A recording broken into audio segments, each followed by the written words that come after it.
Response to Sir Ken Robinson. Well, some presentation notes that I jotted down were unpredictability of the future is a driving force of change. Children are not afraid to be wrong, and their strong creative ability is undoubted. If they don't know, they'll have a go, as Mr. Robinson put it.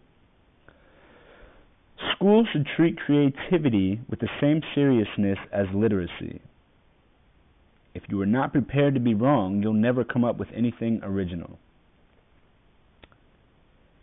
Educated out of creativity is in today's schools. What is the purpose of education? We need to radically rethink our view about intelligence. And lastly, new conception of human ecology. So let's see, those are some notes that I took down from Mr. Robinson's presentation. My response to Ken Robinson. Let's see. Prior to being assigned to watch this video, I had never visited TED.com. After watching Ken Robinson's presentation and a few others on the site, TED.com has become one of my favorite sites. There are a lot of interesting, informative, and intriguing videos that could keep one entertained for quite literally hours. While watching Ken Robinson's presentation, I jotted down a few important quotes and ideas that I believe help summarize his view. In addition to his polished public speaking skills, Mr. Robinson is also quite the comedian. I agree with many of the points Mr. Robinson raises and many of his claims. However, I would argue the importance of dance within the subject hierarchy of our education system. I strongly believe that the world has experienced a great amount of change with the large adoption of the Internet around the globe. Information travels much faster, and as a result, standard measurements of education have become too relaxed. Today, a master's degree is almost the equivalent of yesterday's bachelor's degree, especially in the field of business. Similar to Mr. Robinson, I believe that the situation or the solution, the problem to the situation, must be radical, or the solution to the situation must be radical. Almost just as radical as the way our lives have changed with the invention of smartphones and computers. Creativity and innovation is an important aspect of American capitalism, and in a world filled with uncertainty, there is no better time to realize the need for adoption or adaptation to a changing world. Let's see, I think that Ken Robinson, he raises some good points. Most important that, yes, our assessment or our way of deciding how successful one is in the classroom is out of date. There was a time when the experts in the field were very few.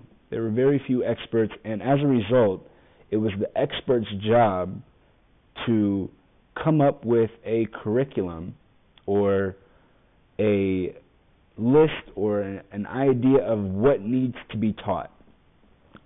Then that lesson or that idea was then almost forced upon students with the idea that they are now introduced to this concept that they were previously unaware of. For example, mathematics, science, literacy. These are concepts that without education 100 years ago, students would have no way of learning about.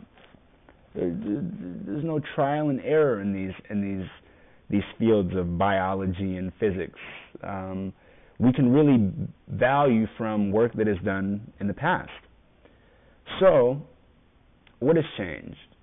Well, now we do have the Internet, and the Internet allows one to pick an interest that they have and truly become, if not an expert, someone who is very, very well informed of the topic.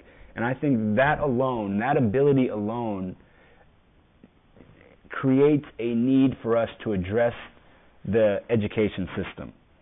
Creativity is what has allowed us this freedom or this ability to use the internet as a resource.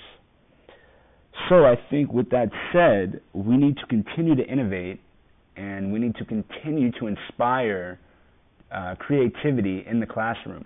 Unfortunately, Ken Robinson is right. It's not in the classroom right now. In fact, if anything, it's almost removed from the classroom because that is the old model of education. Creativity was never a driving force in the classroom. Now, today, with the ability to communicate and exchange information and ideas instantly with technology, I feel that that presents a new opportunity to redevelop the curriculum or the teaching method. So with that said,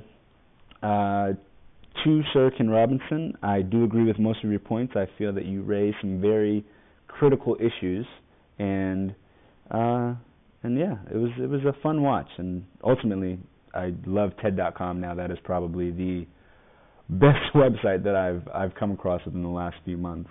So, with that said, thank you for introducing me to it, and enjoy. Thanks.